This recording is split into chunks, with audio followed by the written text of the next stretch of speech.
இன்றைய தலைப்பு செய்திகள். தேவகவின் மதுரை மாஸ்டர் பிளான். மதுரை மத்திய தொகுதியில் அன்புச்செழியன் மகன் தேவகவின் அதிரடி வேட்பாளர் பட்டியல். தமிழக அரசியல் களம் தற்போது சூடுபிடிக்க தொடங்கியுள்ளது. சட்டசபை தேர்தலுக்கு இன்னும் வெறும் 29 நாட்களே உள்ள நிலையில் ஒவ்வொரு கட்சியும் தங்களது வெற்றி குதிரைகளை களமிறக்க தயாராகி வருகின்றன.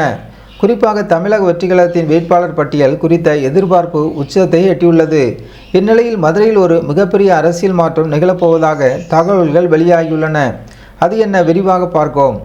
தேவகவின் வேட்பாளர் தேர்வு. தளபதி விஜய் அவர்கள் ஏற்கனவே 115 தொகுதிகளுக்கான நேர்காணலை ரகசியமாக முடித்துவிட்டு வேட்பாளர் பட்டியலை தயார் நிலையில் வைத்துள்ளார். சீமான் தலைமையிலான நாம் தமிழர் கட்சி ஏற்கனவே வேட்பாளர்களை அறிவித்துவிட்ட நிலையில் திமுக மற்றும் அதிமுக தங்கள் வேட்பாளர் பட்டியலை வெளியிட தயாராகி வருகின்றன. இந்த கடும் போட்டியில் மதுரையில் தேவக சார்பில் ஒரு சர்ப்ரைஸ் முகாம் களமிறங்கப் போவதாக செய்திகள் கசிகின்றன. யார் அந்த விவேக் அன்புச்செழியன்? தமிழ் சினிமாவின் முன்னணி ஃபைனான்சியர் அன்புச்செழியன் பற்றி நாம் அனைவரும் அறிவோம். இவருக்கு திமுக அதிமுக என இரு பெருங்கட்சிகளிடம் நெருங்கிய நட்பு உண்டு. ஆனால் இப்போது இவரது மகன் விவேக் அன்புச்செழியன் தேவக சார்பில் மதுரை மத்திய தொகுதியில் போட்டியிடப் போவதாக தெரிகிறது. கடந்த சில ஆண்டுகளாக குடும்பத்தில் ஏற்பட்ட சில கருத்து வேறுபாடுகள் காரணமாக விவேக் தனித்து இயங்கி வருந்ததாக கூறப்படுகிறது. ஆனால் தற்போது மகன் அரசியலில் இறங்குவதற்கு அன்புச்செழியன் முழு பச்சை கொடி காட்டியுள்ளாராம்.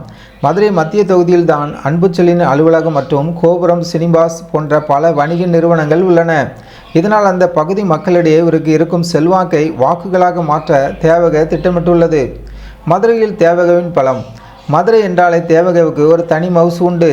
ஏற்கனவே கல்லணை, தங்கப்பாண்டி, மருதபாண்டியன் போன்ற முக்கிய முகங்கள் களமிறங்குவது உறுதியாகியுள்ளது. அதேபோல் மகளிர் பிரிவில் தேன்மொழி பிரசன்னாவின் பெயரும் அடிபடுகிறது.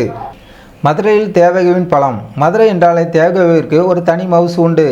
ஏற்கனவே கல்லணை, தங்கப்பாண்டி, மருதுபாண்டியன் போன்ற முக்கிய முகங்கள் களமிறங்குவது உறுதியாகியுள்ளது. அதேபோல் மகளிர் பிரிவில் தேன்மொழி பிரசன்னாவின் பெயரும் அடிபடுகிறது.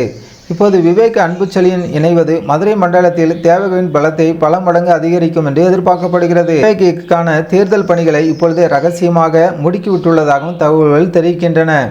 பணபலம், மக்கள் செல்வாக்கு மற்றும் சினிமா பின்னணி என அனைத்தும் ஒன்று சேரும்போது மதுரை மத்திய தொகுதியில் ஒரு மிகப்பெரிய போட்டி நிலவும் என்பதில் சந்தேகமில்லை. விஜய் இந்த தேர்வு மற்ற கட்சிகளுக்கு நெருக்கடியை கொடுக்குமா?